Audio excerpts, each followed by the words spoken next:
Hi Aries, welcome to your week ahead taroscope with me, Raphael from Reydiant Reality. It's an absolute pleasure to have you. Thank you so much for being here. Thank you so much for joining me. Quick note, my readings are for your sun, moon and ascendant sign. So whether you're a sun, moon or rising sign Aries, this is for you. And I always advise that you watch all three to get a clearer, more complete picture of how they're going to speak to you. With that said, remember they are general readings. Not everything's going to resonate with everybody, and that is just fine. You should always use your own discernment. Before we start, as always, I would like to bless my decks of cards with all forms of love, light, peace, prosperity and abundance. And I pray that the messages that come through are ultimately clear and concise, and they help you on your path to your highest vibrational good. So for your key to... excuse me, there's that nice big energy shift. For your key to the week, you have the Hermit card, right? Now, yes, the Hermit card is quests and all the rest of it. What it also is withdrawal from the world. And this might be a week where you do feel like you need to lay a bit low. It might be where you're deciding that actually you're, especially because at the moment the sun is moving through the sign of Pisces, right? Which is the sign before yours. So especially for an ascendant Aries to a lesser degree, but still relevant, the sun and the moon, this is moving through your 12th house. It's putting a spotlight on sleep, rest, recuperation, retreat. The 12th house is the space that we retreat to when we need to rest and recuperate. It's the vulnerability that we express or exhibit when we're sleeping, right? So physically we kind of tend to shut down, right? And the 12th house is a place of the past. It's what happens behind the scenes or what happens behind you. It's the space in the chart which you can't see. And the fact that you've got the Hermit card means, for me, it suggests that this week you are doing that act of withdrawing from the world.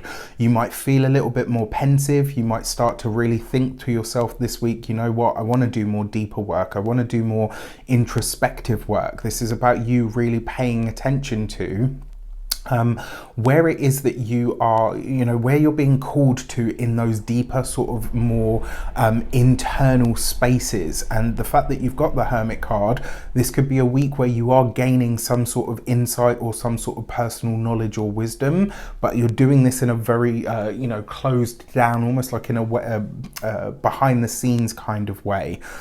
If you are a continued subby, Rafi loves you. If you're new to my channel, please don't forget to like, share, and if you should so choose and this resonates, hit that subscribe button. For your actions and options for the week ahead, you have the 8 of Pentacles, right? So this is all about work. For some of you, it does look like you are considering work. It looks like there's a lot of thoughts and questions about the work that you do, but more importantly, what the longevity is of the job that you're doing. So whatever it is that you do for work, whether you work for yourself or whether you work for somebody else, this is you really starting to look at what is the long-term implication of this, right? So let's say you work in hospitality and you're at that point where you're thinking, my physical body is, and that's not to say there's anything wrong with you. It's just to say that this might be a moment of maturity where you say, you know what, my body's not what it was. I can't do these shifts anymore. For some of you, maybe you've worked the same job for the last 10 years and you think, you know what, it's time for a change. I need some sort of personal evolution to take place here in order for me to, to experience life in the way that I want to. There's a lot of considerations here about work and about the profession. Now, that being said, on a more sort of deeper, maybe even on a loftier level, this, especially because you've got the Hermit card here, it almost suggests that this is you working out how to do something or how to traverse a feeling or an experience that you're having. It's kind of like whatever you're going through right now, it's offering you some sort of training or some sort of, it's like, they say that no experience is wasted. This kind of feels like that. It almost feels like whatever you're learning at this moment in time through something that's happening maybe on an interpersonal level, it's actually really good training for something else that's going to come up in your life at a later date. And it's kind of, that's how this feels as well. It's like you're approaching something like, this is going to come up again somehow. This is going to come up again somewhere else that's, maybe more relevant. For your communications and conversations, you've got the Queen of Swords, right? So the fact that you have this in the work sector, it may be that some of you are dealing with a rather tempestuous person. This could be somebody that seems to just have it in for you. It could be somebody that you're having a challenge with or an issue. You are having you know, the sun is moving through the 12th house. 12th house is also hidden enemies. So the fact that you've got the Queen of Swords there and you've got this with the Hermit card, this could be some excavation or some revelation of somebody that really isn't a cheerleader of yours. Somebody who, you know, is now kind of in a space, or maybe, you know, the universal energies are pushing them to be that way, but they're a bit more kind of like, I'm not a fan of yours and I don't care if you know it. Then you clearly haven't met an Aries. All jokes aside, yeah, that, you know, this may come about in that way. For some of you, it may be that you're having to fight or to defend yourself in some way when it comes to your work sector or your communications or your conversations. I'm going to be really honest with you. I think doing the Hermit this week will serve you very well, because it looks like there's a lot of spiky or barbed wire kind of words here. So the fact that you've got the Queen of Swords, I mean, you may have to have a certain conversation, but the fact that you've got the Hermit card suggests that you are laying low. It's like, you know what, I'm going to bide my time, formulate what I need to say, and then I'll go after it. When it comes to those of you that are business owners, entrepreneurs, people that work for themselves, the Queen of Swords, really, it gives you the oomph to go after what you want. It also suggests that this may be a week where you're having to, maybe you're having to settle a dispute between colleagues, co-workers, or employees, but it could just as easily be where you're having to kind of find a way to put somebody in their place. The fact that you've got the Hermit card here means that at the moment it's like, I'm just learning, I'm just waiting, you do whatever you need to do, I'm learning right now. That's what it's about. It's like, I kind of feel like you're doing that thing, you know, where animals test the boundaries like before they go in for the kill, right? This kind of feels like it's that energy. When it comes to those of you that are retired and no longer working, this could be that you are, for some of you, this could be a consideration about returning to an industry. And I say this because I kind of get this feeling that you're looking at something that you did for a long time and you're like, that whole industry is going to hell. Someone needs to go in and show people in that area how to do it. This would be a great time for you to start figuring out how to become a teacher or some kind of independent information, you know, source point, let's say.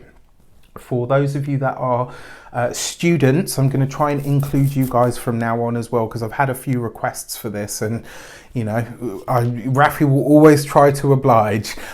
If you're a student, this could be a week where putting your foot to butt is what needs to be done, right? So this is less of the partying, it's less of the, oh, where can I, you know, like, so this is not a week for you to find ways to skip out on things easily.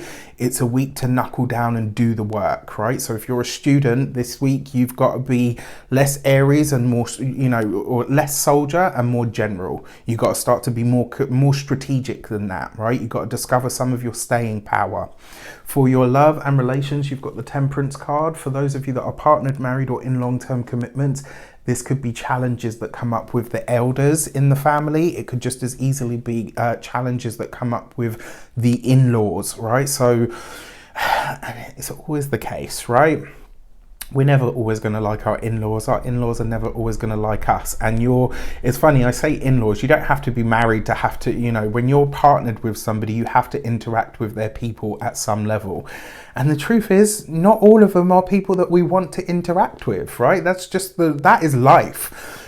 You know, I'm sure many a person that I've dated, when they've introduced me to friends, family, or the mother, I'm not their favorite person, but that's life. This week, there may be some drama that's coming into the relationship that is not because of you or your partner, but it's because of the brouhaha that's going on around them. All right, so watch out for that this week, especially because you've got the Queen of Swords there, which suggests, you know, there could be a lot of drama this week. When it comes to those of you that are single, it could either be through work or through study that you meet or connect with somebody this week. And it could be somebody that really gets you to maybe look at things in a very different light, or certainly see, you know, it could certainly be somebody that challenges you to take what you're doing to another level, right? So this could be that you meet and it might not even be that the relationship goes anywhere, but this person may serve or act as a catalyst for you to say, you know what,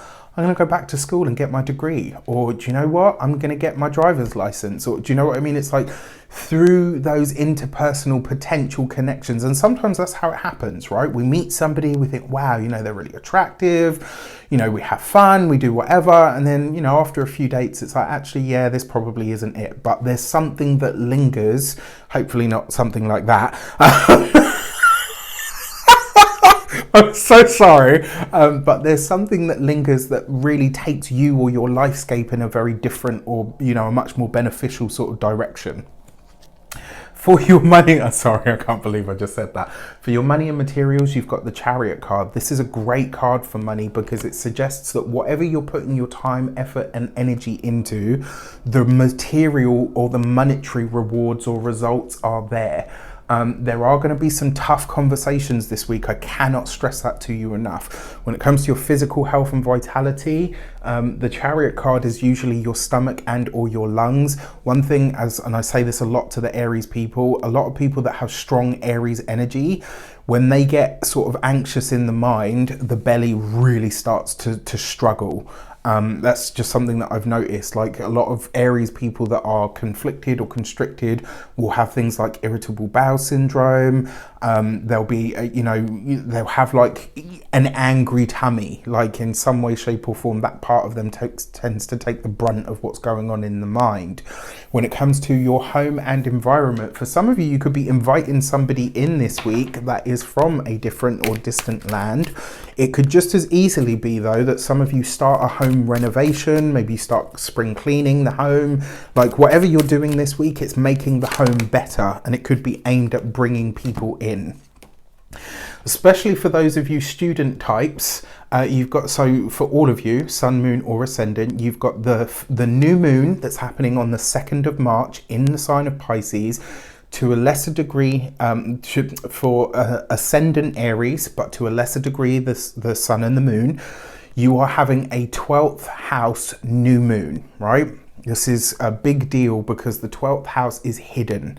It's the past, it's the self-sabotaging tendencies, and the fact that you have a 12th house with Pisces in some way, shape or form suggests that you, like this week, especially with the Hermit, especially with the discipline card, right? You could really come to an understanding this week of where you get in your own way, or where you being complicit in something has contributed to the experience that you're having. And this week it's like you see it really quickly and you're like, okay, now it's time to change this. That new moon for that reason could be really powerful, and it could initiate some sort of really big change for you. So I like this a lot, and I actually think that new moon could be really great for you guys. The discipline card with the bee on the front, right? This is ushering in the season that you are known for, which is spring. Now, although we've still got 2+ weeks to go at this point until we enter your season, there's definitely something in the air where you're doing the internal spring clean, getting ready for when the sun comes into its sign of exaltation, which of course is your sign of Aries. With that said, I wish you an abundance of all of that good stuff. Have a fantastic week. Let me know in the comments how it shapes up. Take care, and I'll see you soon.